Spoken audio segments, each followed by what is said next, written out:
ketika kita ingin membuat CV di Canva, kalau kita cari CV pasti nggak ada ya teman-teman. CV itu akan susah lagi ya. Tapi kita bisa cari resume. Nah, ini dia resume. Kita klik ya resumenya.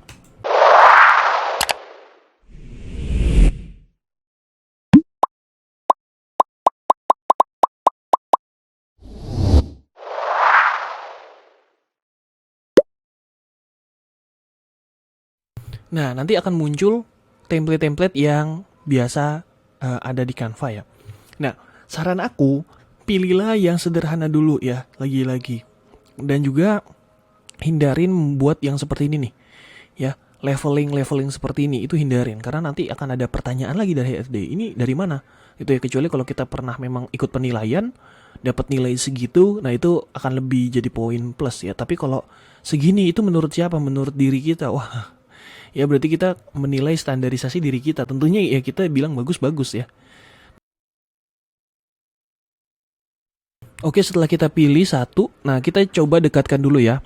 Ini fotonya udah jelas kayak gini nggak apa-apa. Terus kemudian di sini nama skill kita ya, skill dari kemampuan kita nih, analisis sistem contohnya ya.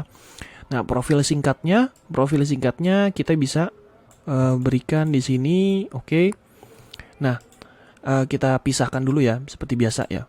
Nah, kita deketin aja teman-teman, jadi biar nggak terlalu jauh juga kita ngelihatnya. Nggak apa-apa kalau bikin CV memang harus pelan-pelan. Terus kemudian ini saya adalah analisis sistem ya.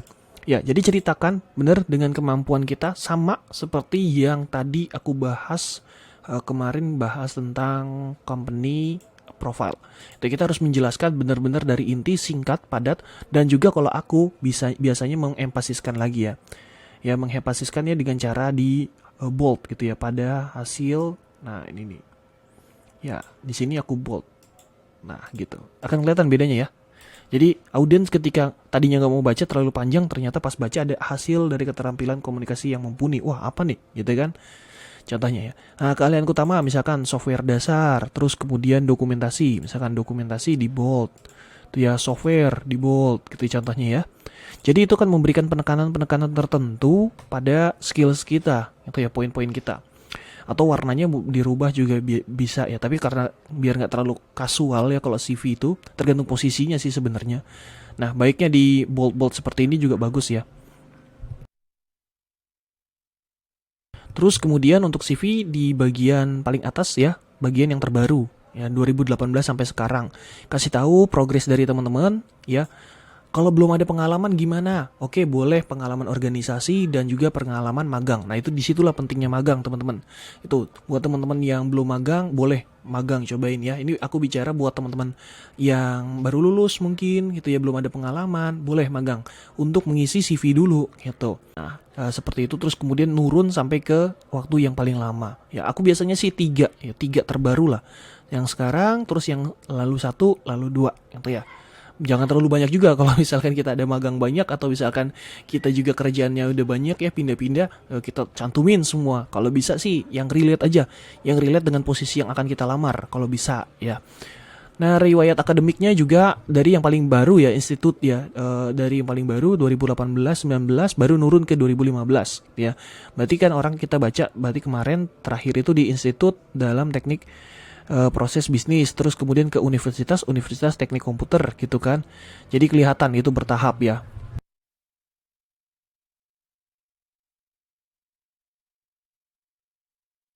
Nah, berikutnya di sini daftar kontaknya ya, alamat yang jelas, email, terus kemudian juga menggunakan kalau ada website. Kalau ada sosial media boleh dicantumin sosial medianya ya, LinkedIn dengan icon juga bisa teman-teman, dikasih icon-icon gitu.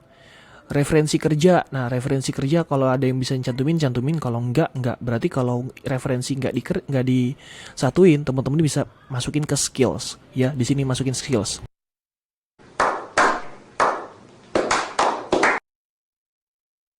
Ya, contohnya keahlian dan kemampuan ataupun organisasi juga boleh ya. Kalau misalkan di sini pekerjaan sudah full, kita bisa masukin ke organisasi ke sini.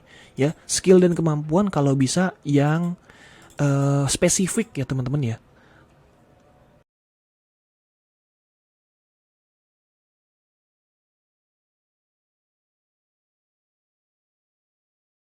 Nah, kita mungkin ya, ini aku karena nggak tahu posisinya ya. Maksudnya ini posisinya analisis sistem itu apa. Di sini aku posisikan bahwa kita jadi seorang service gitu ya, services untuk di sebuah marketplace gitu contohnya. Nah, itu kita berikan ini. Jadi kata-katanya gitu, mampu gitu kan, terus kemudian dapat ya, bisa, berpengalaman gitu ya. Berpengalaman menghandle klien untuk mendesain logo FNB contohnya. Jadi spesifik gitu ya. Bikin logo apa? Logo FNB gitu. Sehingga cocok ketika mereka mencarinya logo FNB ya berarti memang ini bener gitu kan. Ketika kita bilang logo apa nih ya? Logo tipografi juga termasuk logo ya, wordmark. Logo analog monolog juga bisa gitu kan ya. Jadi berbagai macam kita harus spesifikan ya yang ada di dalam CV ini. Seperti itu. Terus kemudian juga jangan terlalu banyak elemen, dan semoga Canvasser dapat menerimanya ya. Semoga CV-nya bisa dibuat dengan baik. Kalau mau dikonsultasikan boleh langsung share aja ke dalam grup, nggak usah malu-malu teman-teman. Kita di sini semua belajar dan yang paling penting adalah langsung praktik. Sampai di sini aja di video kali ini dan sampai jumpa di video berikutnya.